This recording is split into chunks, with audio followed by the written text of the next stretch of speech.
Ujian masuk perguruan tinggi selesai. Wanita kaya nomor 1 di daftar pendukung mengajakku bertemu di dunia nyata.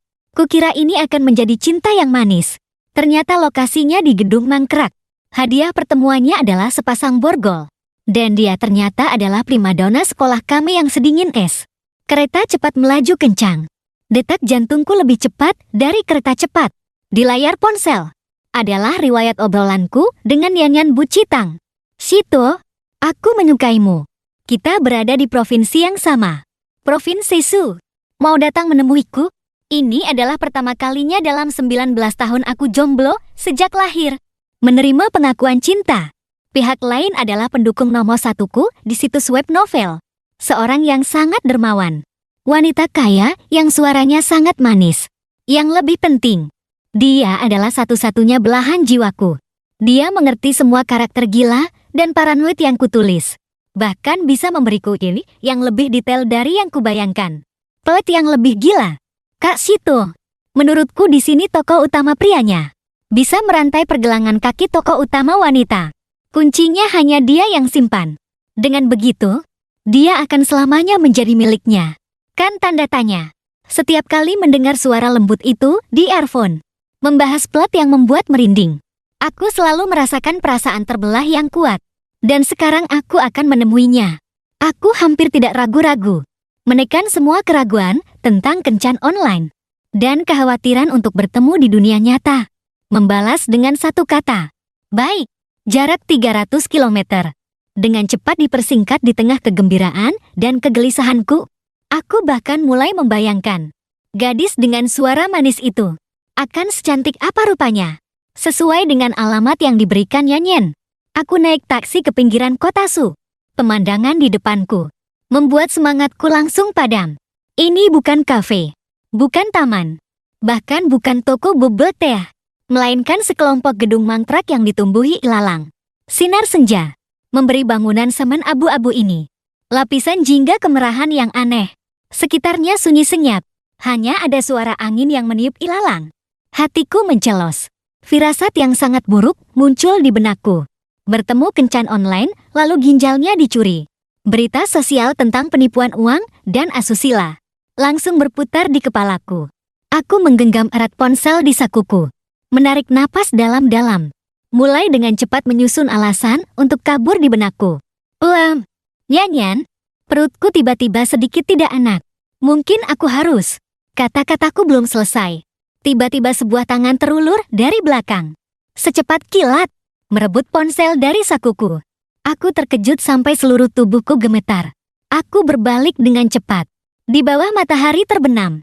Seorang gadis bergaun putih. Berdiri diam. Bayangannya memanjang. Wajah itu. Bahkan jika menjadi abu pun, aku akan mengenalinya. Liu Ruyan. Primadona sekolah kami. Liu Ruyan yang dingin dan menyendiri. Cantik bak lukisan. Yang semua laki-laki di sekolah hanya berani memandang dari jauh. Dan tidak berani mendekati. Kenapa dia ada di sini? Dia memegang ponselku. Jari-jarinya yang putih mengetuk layar dengan ringan. Layarnya menyala. Tampak jelas antar muka obrolanku dengan Yanyan Bucitang. Lalu, dia perlahan mengangkat kepalanya. Sepasang mata yang selalu dingin seperti air itu. Saat ini menatapku tanpa berkedip. Sudut bibirnya membentuk senyuman yang belum pernah kulihat sebelumnya. Dengan sedikit lengkungan main-main. Dia membuka mulut. Suaranya adalah suara yang kudengar di earphone selama setahun penuh. Lembut dan manis. Seperti terlapisi madu. Halo, Shito. Bun. Pandangan duniaku. Bersama dengan hati remajaku yang baru saja bersemi. Runtuh bersamaan. Primadona sekolah yang dingin. Liu Ruyan. Adalah wanita kaya nomor 1. Yang setiap hari menggangguku untuk membahas plot novel yang menarik. Si kaya Yanyan Bucitang. Sialan. Kontrasnya terlalu besar. Aku belum pulih dari keterkejutan besar ini. Ketika aku melihatnya dengan santai. Dari tas kulit putih kecil. Yang dibawanya mengeluarkan sesuatu. Sepasang borgol perak. Berkilauan dengan cahaya dingin yang menyilaukan di bawah matahari terbenam. Pertemuan pertama. Kuberikan kau hadiah. Dia tersenyum padaku. Senyum itu manis dan tanpa dosa. Seperti seorang anak kecil yang lugu. Lalu, dia berjalan ke arahku. Aku secara naluriah mundur. Ketakutan naluriah membuat kakiku lemas.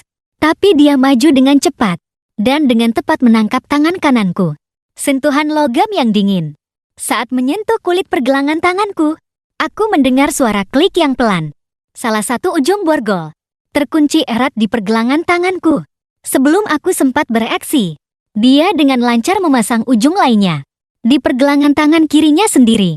Dia mengangkat tangan kami yang terhubung, menggoyangkannya dengan lembut. Wajahnya menunjukkan senyum puas, seperti anak kecil yang mendapatkan mainan kesukaannya. Dia memiringkan kepalanya.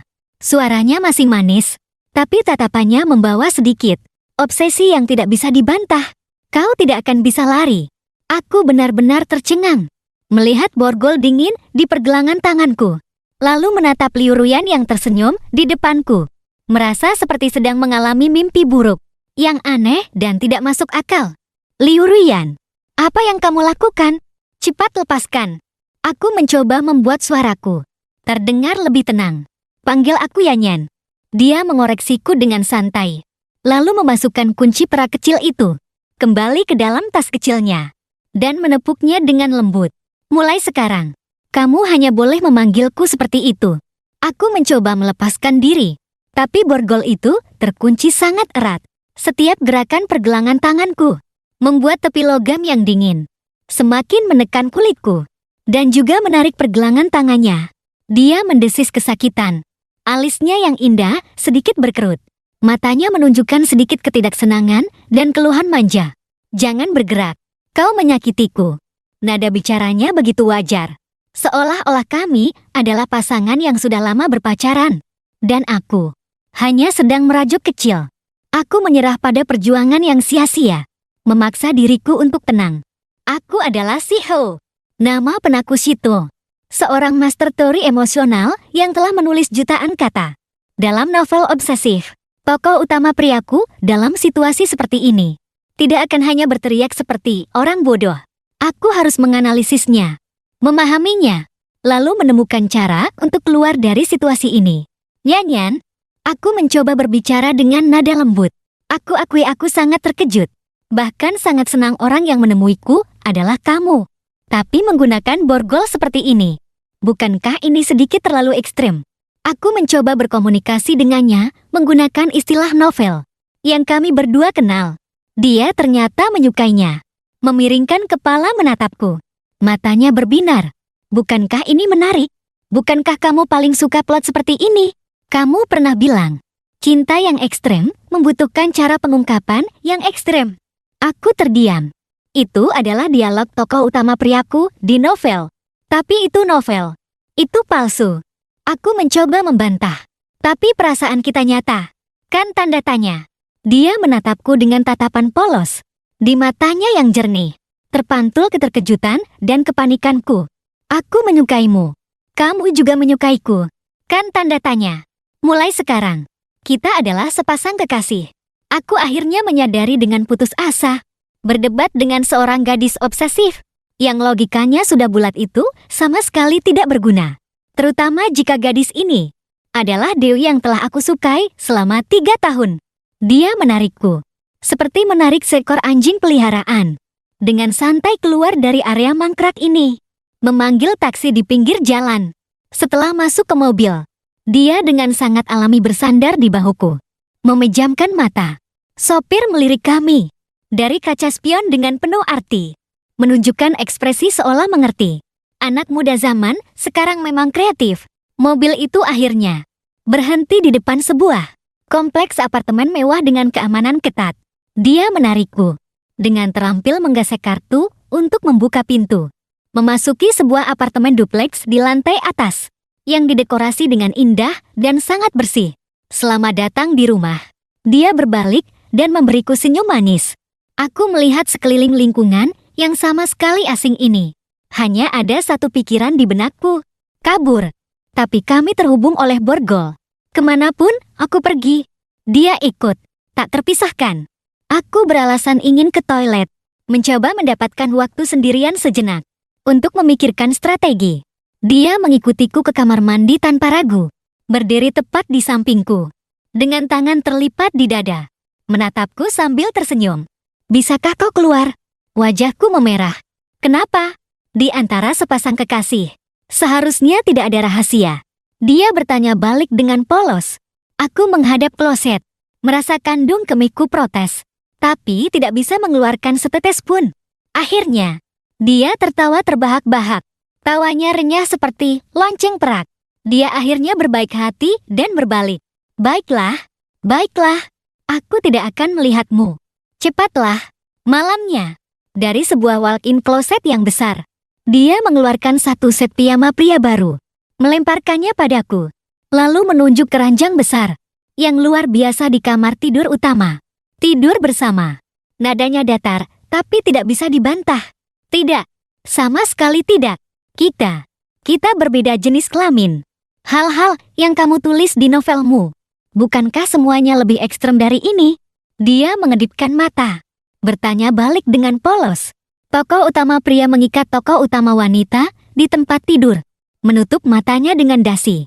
Apakah semua plot itu hanya imajinasimu dan menipuku? Yang kutulis itu adalah novel. Itu fiksi. Itu palsu. Tapi menatap matanya, aku menelan kembali semua bantahanku. Aku punya firasat. Jika aku melawan lagi, dia mungkin benar-benar akan mempraktikkan plot-plot di novel. Akhirnya, dengan rasa malu dan ngeri, aku menyerah. Aku mengenakan piyama yang ukurannya tidak pas, berbaring kaku di sisi terluar ranjang, menjaga jarak sejauh yang diizinkan borgol. Dia sepertinya tidak peduli. Dengan cepat menyesuaikan posisi yang nyaman, suara napasnya yang teratur terdengar di telingaku. Sementara aku, dengan mata terbuka, menatap langit-langit yang asing, tidak bisa tidur semalaman. Keesokan paginya, aku terbangun oleh aroma makanan. Aku membuka mata, menyadari bahwa entah kapan, aku sudah berguling ke tengah ranjang, dan Yanyan berbaring miring. Satu tangannya tertindih olehku, tangan lainnya menopang kepalanya, menatapku dengan penuh minat. Karena borgol, posisi tidur kami semalam, yang awalnya sangat berjarak, tanpa sadar telah berubah menjadi hampir berpelukan. Begitu aku membuka mata, aku langsung berhadapan dengan wajahnya yang begitu dekat. Bulu matanya yang panjang seperti dua kipas kecil. Aku sangat terkejut sampai hampir jatuh dari tempat tidur. Aku mundur dengan cepat. Gerakanku membuatnya ikut bergerak. Sudah bangun? Dia tersenyum seperti malaikat yang suci. Cepat bangun. Aku sudah membuat sandwich. Setelah sarapan, hal pertama yang dia lakukan adalah mengambil ponselku, kata Sandi. Dia menatap tajam. Aku ragu sejenak. Dia tidak mendesak, hanya menatapku dengan tenang. Tatapannya jernih, tapi membawa tekanan yang tak terlihat. Akhirnya, aku tetap memberitahukan serangkaian angka.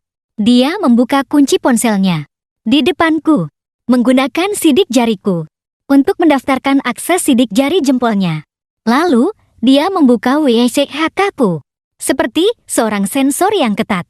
Mulai melihat-lihat daftar kontakku. Setiap kali melihat foto profil wanita, dia akan mengetuk foto profil itu untuk memperbesarnya. Lalu mengangkat matanya yang dingin dan bertanya, "Siapa dia?" "Sepupuku." "Dia, ketua kelasku." Untuk mengumpulkan uang kas. Yang ini, fotonya kucing. Editor situs novel. Wanita. Setelah bertanya sampai akhir, dia tampak sedikit tidak sabar. Terlalu merepotkan.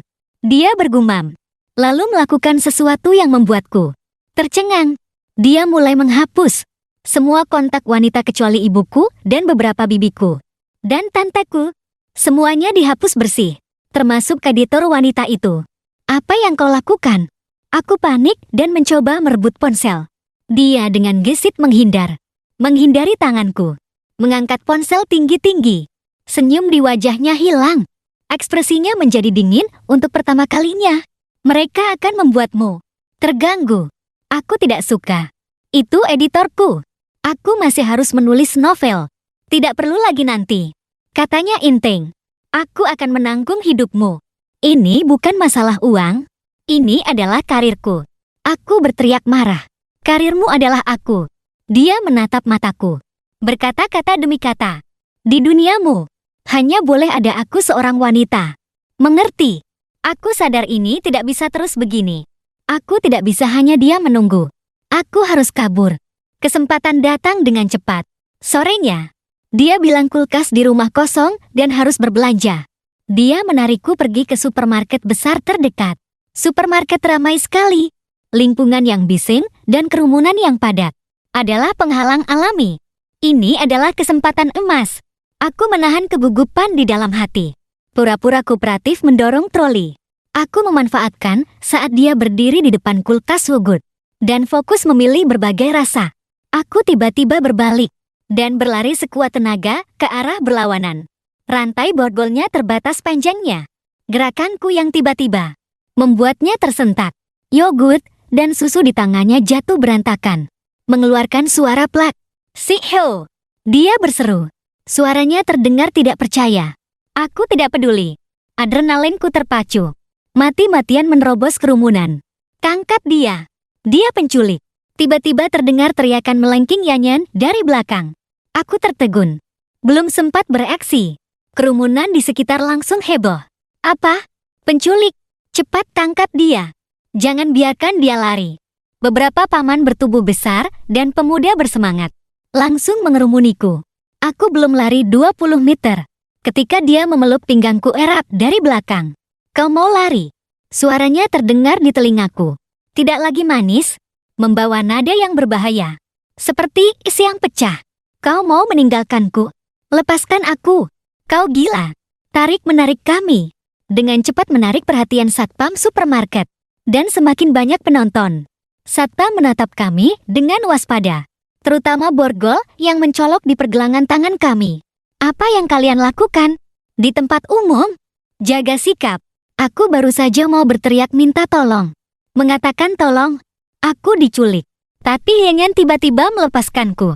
Ekspresi dingin di wajahnya langsung berubah. Matanya memerah. Air mata langsung jatuh. Seperti mutiara yang putus dari talinya, dia mengangkat tangan kami yang terborgol, menghadap satpam dan para penonton. Menangis terseduh-seduh.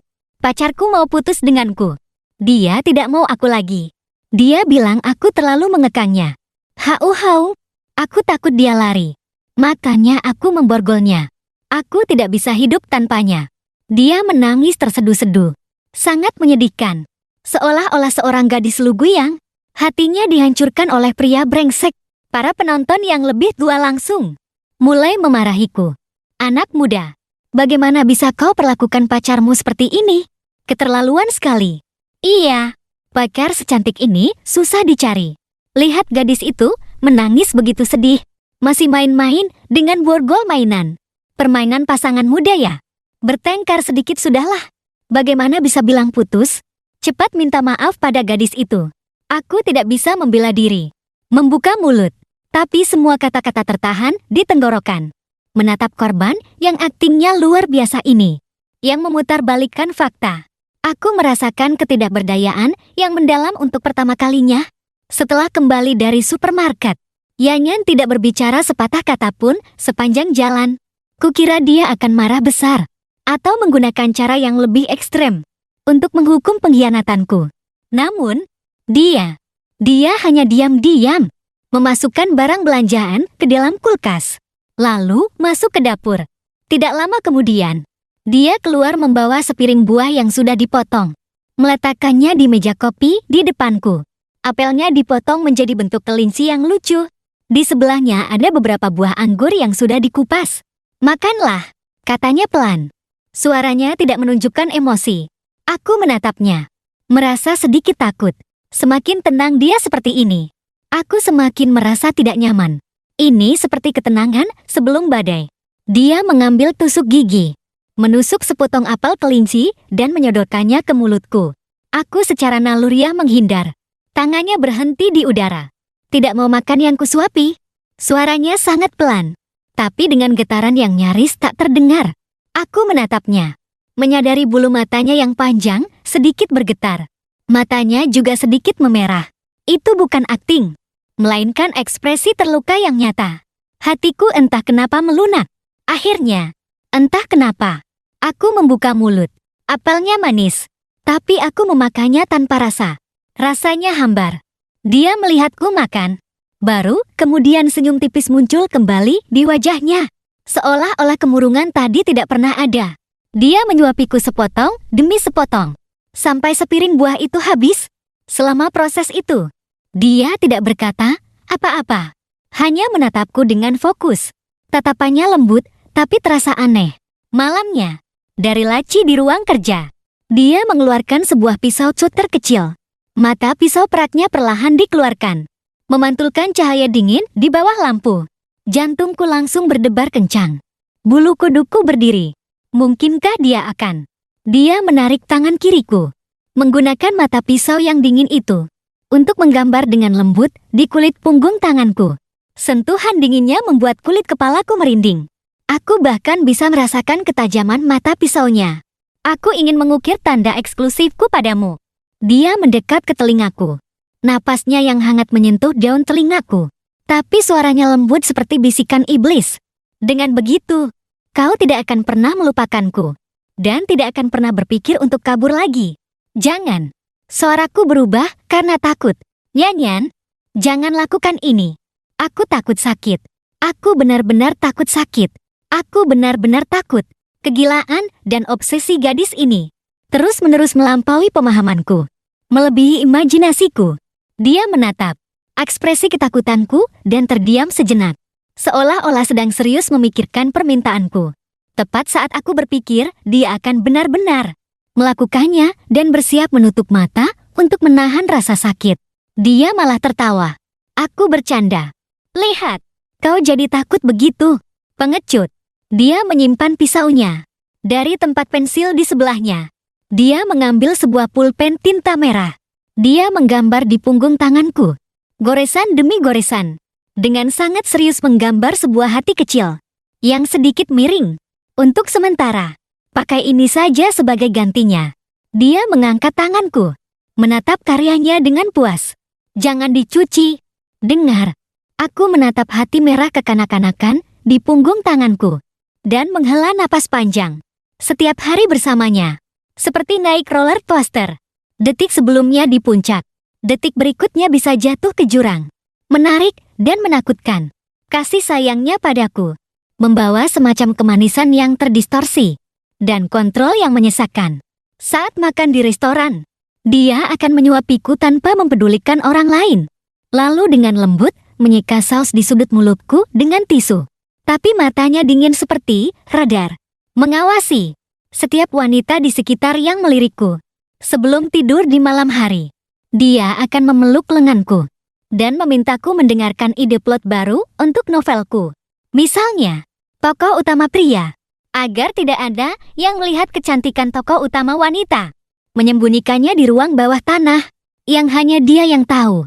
Setiap hari menyuapinya, menyisir rambut panjangnya, dan membacakannya buku cerita.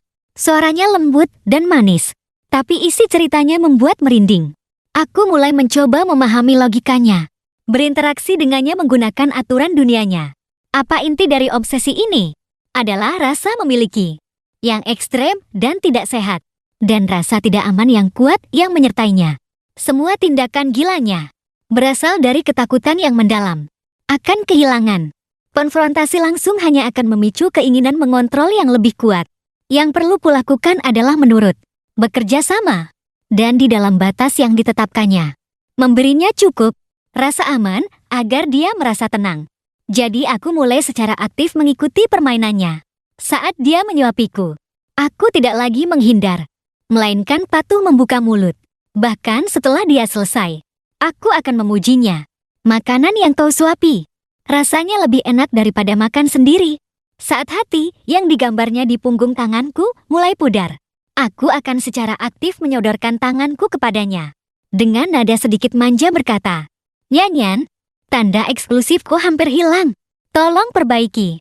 Saat dia membahas plot novel gila itu denganku, aku tidak lagi diam dan menolak, melainkan akan berdiskusi dengannya. Bahkan secara aktif menambahkan beberapa plot yang lebih menarik dan lebih memuaskan hasrat kontrolnya.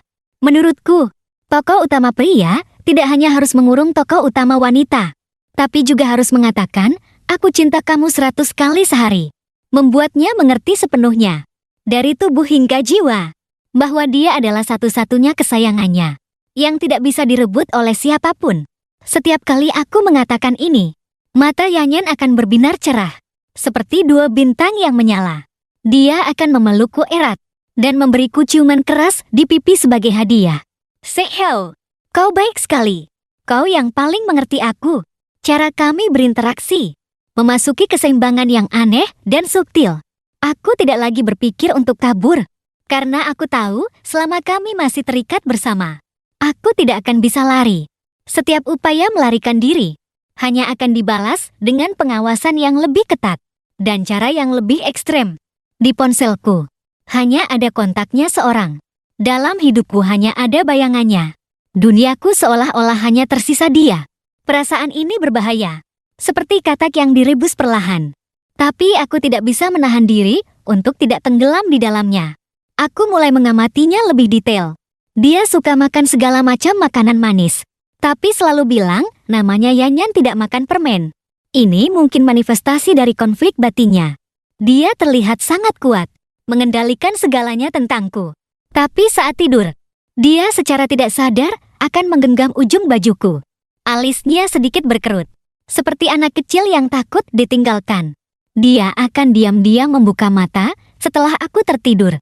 Dengan jarinya, dari kejauhan, berulang kali menelusuri bentuk alis dan mataku. Tatapannya begitu lembut hingga bisa meneteskan air. Aku sadar, sepertinya aku tidak begitu takut padanya lagi. Kehidupan terikat ini berlangsung selama lebih dari setengah bulan. Konflik meledak pada suatu sore yang biasa. Hari itu, aku menerima telepon dari ibuku. Ini adalah salah satu dari sedikit kontak aman di ponselku. Yanyan ada di sampingku. Jadi aku menyalakan speaker. Ibu bertanya dengan ramah di telepon. Nah, ujian masuk perguruan tinggi sudah selesai. Bagaimana liburanmu? Kapan pulang? Ibu sudah membuatkan babi hong kesukaanmu. Aku menjawab dengan samar, mengatakan akan bermain di rumah teman selama beberapa hari, dan akan segera pulang. Setelah menutup telepon, Yanyan berbicara dengan lirih. Suaranya sangat pelan. Kau mau pulang? Aku mengangguk. Tidak mau bersamaku lagi. Suaranya terdengar sedikit tegang. Yanyan, kita tidak bisa terus seperti ini. Aku menatapnya, mengumpulkan semua keberanian yang telah kutumpuk selama lebih dari setengah bulan, dan mengucapkan isi hatiku kata demi kata. Ini bukan hubungan yang normal. Apanya yang tidak normal? Dia mengerutkan kening. Matanya penuh kebingungan. Aku mengurus hidupmu. Kita bersama setiap hari. Bukankah sepasang kekasih seharusnya selalu bersama? Tapi kita bahkan tidak punya ruang pribadi sedikit pun. Emosiku sedikit meluap. Suaraku tanpa sadar meninggi. Kau menghapus teman WeChat-ku. Tidak mengizinkanku berhubungan dengan dunia luar. Bahkan mengikutiku ke toilet. Itu bukan cinta. Itu adalah pemenjaraan. Karakter dalam novelku itu palsu. Tapi aku adalah orang yang hidup. Aku butuh kebebasan. Ini adalah pertama kalinya aku memberontak begitu keras padanya. Udara seketika membeku. Dia hanya menatapku. Bibirnya sedikit bergetar. Mata indahnya dipenuhi keterkejutan dan luka. Tidak bisa berkata apa-apa. Kukira dia akan seperti sebelumnya lagi, menggunakan cara yang lebih keras untuk membuatku tunduk, atau menggunakan perlakuan dingin untuk membuatku sesat. Tapi kali ini tidak. Air mata sebesar biji kacang, tanpa peringatan mengalir dari mata indahnya. Jatuh. 1, 2 tetes. Jatuh di tangan kami yang terikat. Panas. Dia menangis. Menangis seperti anak kecil yang ditinggalkan oleh seluruh dunia. Rapuh, tak berdaya, dan merasa bersalah. Semua kemarahanku, pada saat air matanya jatuh, seolah disiram selembar air es, langsung padam. Kau juga merasa aku aneh dan menakutkan? Kan tanda tanya. Dia terisak. Suaranya serak dan sengau. Aku menatap matanya yang memerah. Hatiku seperti diremas dengan keras. Terasa sesak dan sakit. Ini adalah pertama kalinya di hadapanku. Dia menunjukkan sisi yang begitu rapuh. Aku sudah memperhatikanmu sejak kelas 2 SMA. Dia menunduk. Suaranya sangat pelan, seolah sedang menceritakan sebuah rahasia yang telah lama terpendam. Saat itu, kau duduk 2 baris di depanku, di dekat jendela. Selalu sangat serius saat pelajaran. Tapi sepertinya kau selalu sendirian. Tidak banyak bicara dengan teman sekelas. Saat istirahat juga hanya duduk diam di bangku mengerjakan soal. Kemudian, aku tidak sengaja menemukan akun penulismu. Aku begadang semalaman, membaca semua novel yang kau tulis. Aku tidak percaya Sihyo yang pendiam dan tenang di siang hari, yang terlihat sedikit penyendiri, di malam hari akan menulis cerita yang begitu gila, begitu obsesif. Tokoh utama pria dalam tulisanmu akan melawan seluruh dunia demi kekasihnya. Cinta yang murni dan ekstrem seperti itu membuatku terpesona. Aku sangat tertarik dengan kontras besarmu ini. Sangat tertarik. Aku merasa kau dan aku adalah tipe orang yang sama. Kita berdua menggunakan cangkang dingin untuk membungkus hati yang mendambakan emosi ekstrem. Dia mengangkat kepala, menatap lurus dengan mata merahnya padaku. Di dalamnya dipenuhi ketakutan dan kegelisahan yang nyaris putus asa. Ujian masuk perguruan tinggi sudah selesai. Kita akan kuliah di kota yang berbeda. Kau sangat hebat. Pasti akan banyak gadis yang menyukaimu. Aku takut. Aku takut kau akan bertemu orang lain. Takut kau akan melupakanku. Yanyan yang hanya muncul di internet. Aku takut kau akan meninggalkanku. Aku tidak tahu harus berbuat apa. Satu-satunya cara yang bisa kupikirkan untuk menahanmu hanyalah ini. Dia mengangkat tangan kami yang terhubung.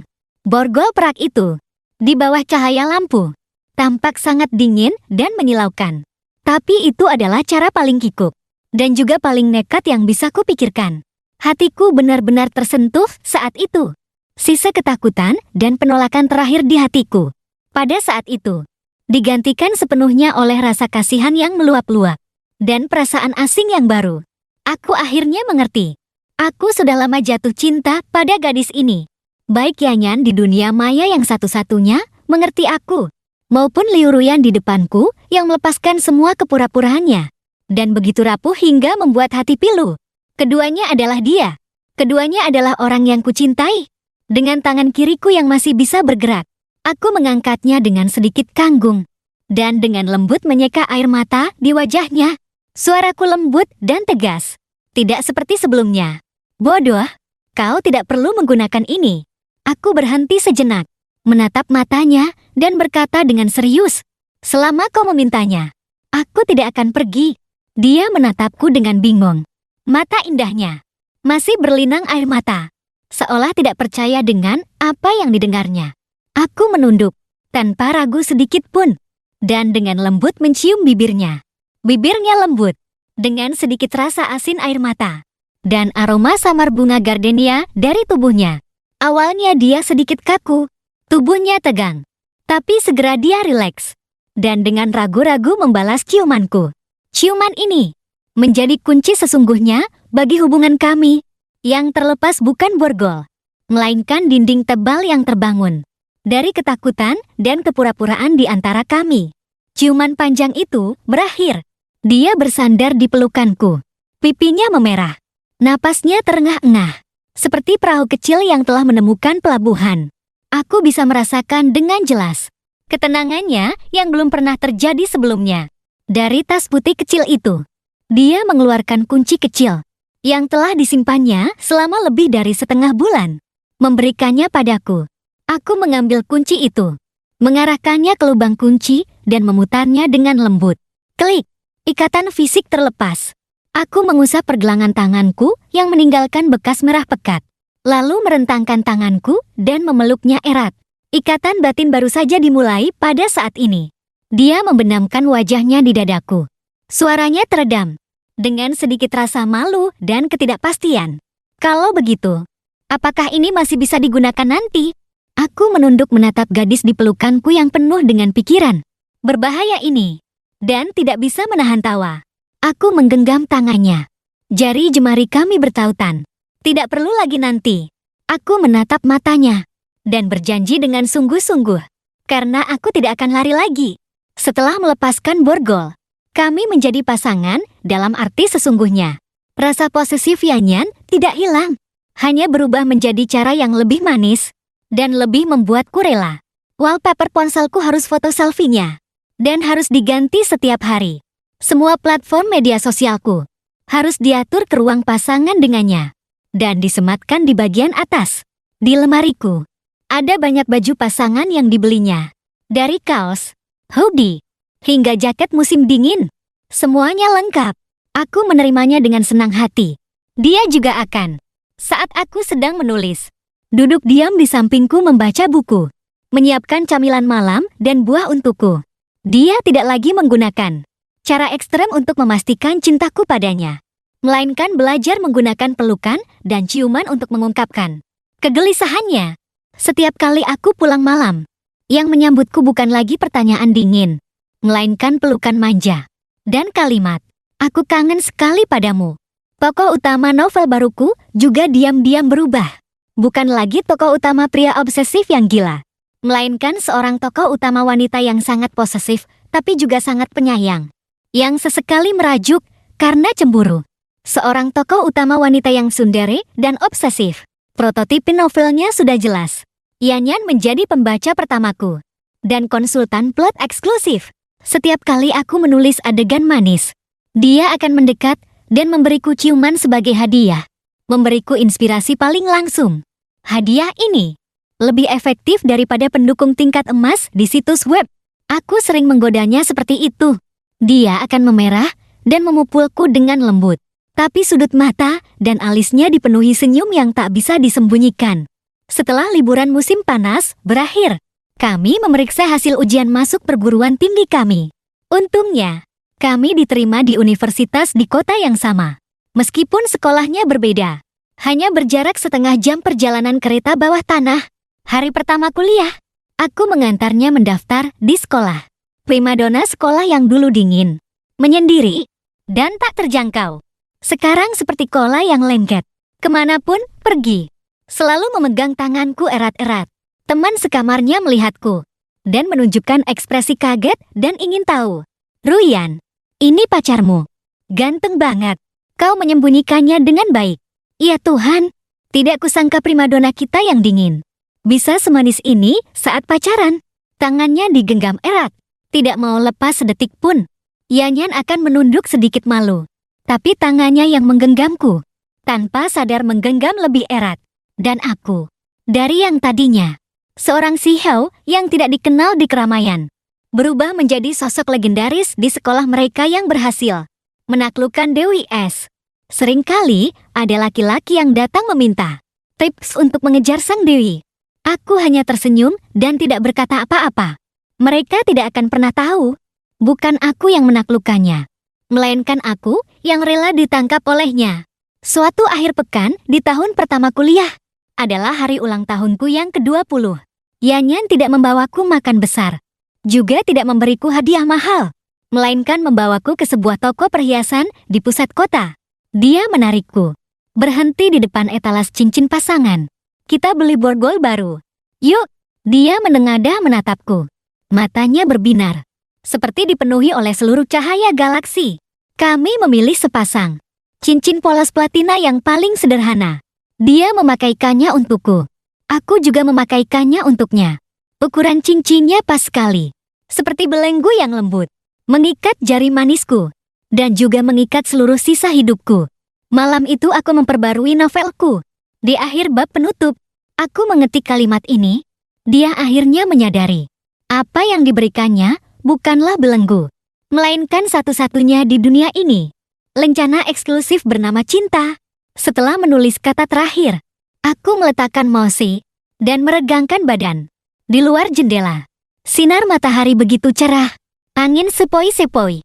Sepasang lengan lembut melingkari pinggangku dari belakang. Yanyan meletakkan dagunya di bahuku, menatap tulisan di layar komputer, dan bertanya pelan, "Sudah selesai?" Sudah selesai." Aku berbalik dan memeluknya, menunduk dan mencium bibirnya. Sinar matahari masuk melalui jendela, menyinari kami, juga menerangi cincin sederhana di jari manis kami. Itu adalah ikatan seumur hidup yang lebih kuat dari borgol manapun. Ikatan yang dijalani dengan sukarela.